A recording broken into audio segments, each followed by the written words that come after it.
সবাইকে। তো এখন রেডি হয়ে বেরিয়ে পড়েছিলাম মামা বাড়িতে যাবো বলে।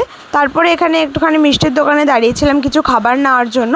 তারপর মামা বাড়িতে আসে এখানে সবাই মিলে গল্প করছিলাম। তার সিঙ্গারা নিয়ে বসে পড়ি আর সেটাই এখানে বসে বসে খাচ্ছিলাম। সাথে চাটনিও ছিল, বেশ ভালো লাগছিল খেতে। তারপর কিছুটা সময় কাটাই, গল্প করি। তারপর বাড়ির পথে রওনা দিই আর বাড়িতে এসে দেখি ভাইও চলে এসছে।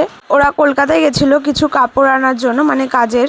তো তারপর সেখান থেকে মানার জন্য কয়েকটা জামা নিয়ে এসে সেটাই মা দেখছিল। আর ওখানে ও ফল নিয়ে বসে পড়েছে। ওখানে যা যা ভালো লাগে ওর সব ফল নিয়ে এসছে কিনে, সেটাই দেখাচ্ছিল খুলে খুলে।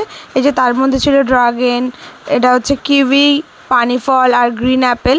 কিউইটাও টক ছিল, আমি ফার্স্ট টাইম ট্রাই করলাম। তারপরে এখানে কয়েকটা ক্যাটালগ দিয়েছিল সেই দোকান থেকে, সেগুলো আমরা দেখছিলাম। আর কাপড়গুলো কি সুন্দর সুন্দর ছিল, মানে প্রিন্টেড ছিল, দারুণ লাগছিল। এছাড়া প্লেনও কয়েকটা ক্যাটালগ দিয়েছিল যাতে কাস্টমারদেরকে দেখাতে পারে। তো আজকের ব্লগটা এখানটাই এন্ড করছি। ব্লগটা কেমন লাগলো অবশ্যই জানাবে, ভালো লাগলে like, comment, share and subscribe করে দিও। আর যারা যারা ফেসবুক থেকে দেখছো অবশ্যই পেজটাকে ফলো করে দিও। আজকের মতো বাই।